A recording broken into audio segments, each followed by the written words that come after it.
Authorities in Arkansas are trying to solve a pair of wildlife mysteries. Testing begins today on some of the thousands of dead birds that fell from the sky in the town of Beebe, and officials are trying to figure out what killed about 100,000 fish in the Arkansas River near Ozark. Joining us via Skype from Little Rock, two guests from the Arkansas Game and Fish Commission. David Goad is Chief of Wildlife Management, and Mark Oliver is Chief of Fisheries. First question to both of you. Is there any reason to believe the bird and fish kills are related? No. Now, really unlikely that they are related.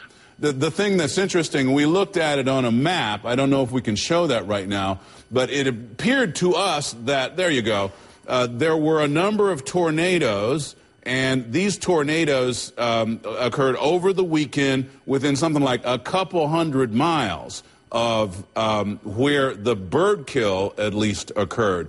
So is it possible the tornadoes had something to do with the bird kill?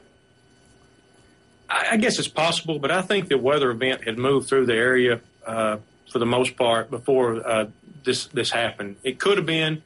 It's difficult to rule that out.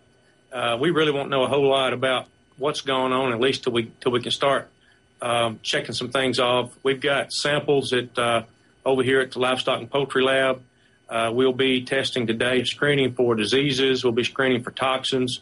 Once we can, if we can rule those out, then it'll be just maybe X-rays to look at trauma.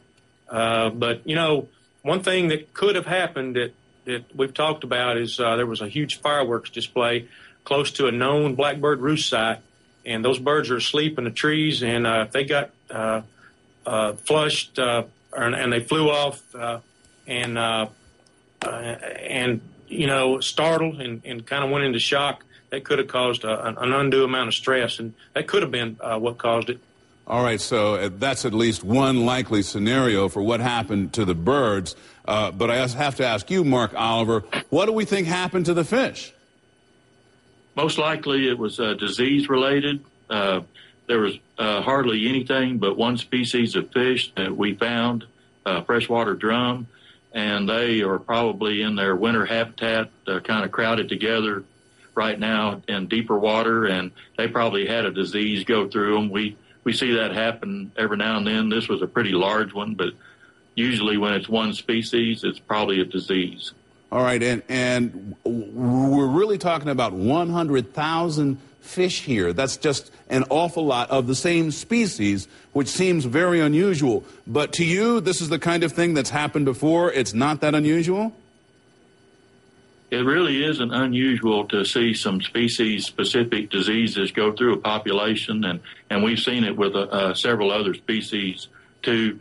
This is a big one, but it's probably a pretty big concentration of them, and usually when they're densely packed into their winter habitats, when things like this may happen. So there are diseases that affect only a few species. Now, how long will it be before we have a better idea of what you all think was the cause of both the bird kill and the fish kill? Are we talking about hours, days, weeks, months? For the birds, sorry, Mark. For the birds, it could be days. I mean, we should start hearing stuff back maybe this afternoon, tomorrow, and you know, we may send some to some different labs across the country. So we'll know something about the birds in a few days, I believe. All right. And it shouldn't be too long for the fish. We had some fish that were collected while they were dying, which is what you have to do to check diseases, and those are being taken today to a lab at one of our universities, the University of Arkansas at Pine Bluff, where they do a lot of testing of that sort. So it should be, as soon as they can run the cultures, we'll know if it was a disease or a virus or whatever. It shouldn't be too long. All right, then. David Goad and Mark Oliver, thanks for joining us here on Skype. Quite a mystery you got going there in Arkansas. We'll be keeping in touch with you.